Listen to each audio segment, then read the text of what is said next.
కన్యా రాశి వాళ్లకు ఈ వారం కష్టానికి తగినటువంటి ప్రతిఫలాలను పొందుతారు. ఆధ్యాత్మిక జీవనం సంతోషాన్నిస్తుంది, ప్రశాంతతను కూడా కలుగచేస్తుంది. మీరు కష్టపడేటటువంటి విధానం వలన అందరి ప్రశంసలు లభిస్తుంటాయి. నలుగురిలో మీకు ఒక ప్రత్యేకమైనటువంటి గుర్తింపు, గౌరవాలు ఏర్పడుతుంటాయి. వివిధ రూపాల్లో ఆధ్యాత్మిక పరమైనటువంటి కార్యక్రమాల్లో పాల్గొంటుంటారు. క్షేత్ర సందర్శన ఉంటుంది. తీర్థయాత్రలు వెళ్ళేటటువంటి ఆలోచనలు చేస్తుంటారు. కుటుంబ సభ్యులతో కలిసి ప్రయాణాలను ఏర్పాటు చేసుకునే అవకాశాలు ఉన్నాయి. అన్ని విధాలుగా ఈ కన్యా రాశి వాళ్లకు ఈ వారం అనుకూలంగా ఉండబోతుంది. కాబట్టి ప్రతి అంశాన్ని సద్వినియోగం చేసుకునే ప్రయత్నం చేస్తుండాలి. వృత్తి వ్యాపారాలు మీకు అనుకూలమవుతుంటాయి. వృత్తిపరంగా ఆదాయాలను పెంచుకోగలుగుతారు.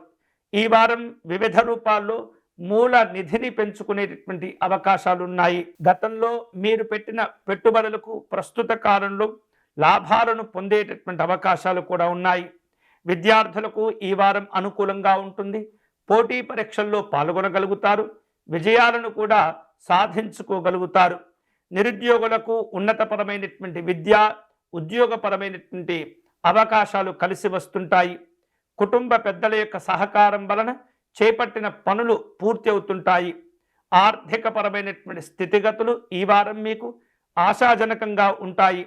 శుభ కార్యక్రమ ప్రయత్నాలు అనుకూలిస్తాయి. గృహ నిర్మాణాది ఖర్చుల వలన విశేషమైనటువంటి శుభాలు కూడా పెరుగుతూ ఉంటాయి. విందు వినోదాల్లో పాల్గొంటారు. సామాజిక గౌరవాలు కోల్పోకుండా వ్యవహరిస్తూ ఉండాలి. ఈ వారం మీరు చేపట్టేటటువంటి కొన్ని రకాల పనుల్లో ప్రణాళికలు అవసరమవుతూ ఉంటాయి. గృహ నిర్మాణాది ఖర్చుల వలన కొంత ఇబ్బందులు ఉన్నప్పటికీ, ఆర్థికపరమైనటువంటి ఒత్తిడి ఉన్నప్పటికీ వాటిని మీకు జాగ్రత్తగా అనుకూలంగా మలుచుకునేటటువంటి ప్రయత్నాలు చేస్తుంటారు. అనుకున్నటువంటి లక్ష్యాలకు కూడా మీరు చేరుకోగలుగుతారు.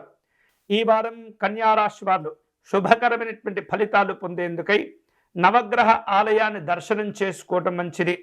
నవగ్రహ ఆలయంలో ప్రదక్షిణ నిర్వహించటం కానీ, వీలైతే అన్ని గ్రహాలకు లేదా సూర్యగ్రహానికి అర్చన నిర్వహించుకొని పేదవారికి అన్నదానము, కాయగూరలు దానం చేయటం వలన విశేషమైనటువంటి శుభాలు పొందవచ్చు.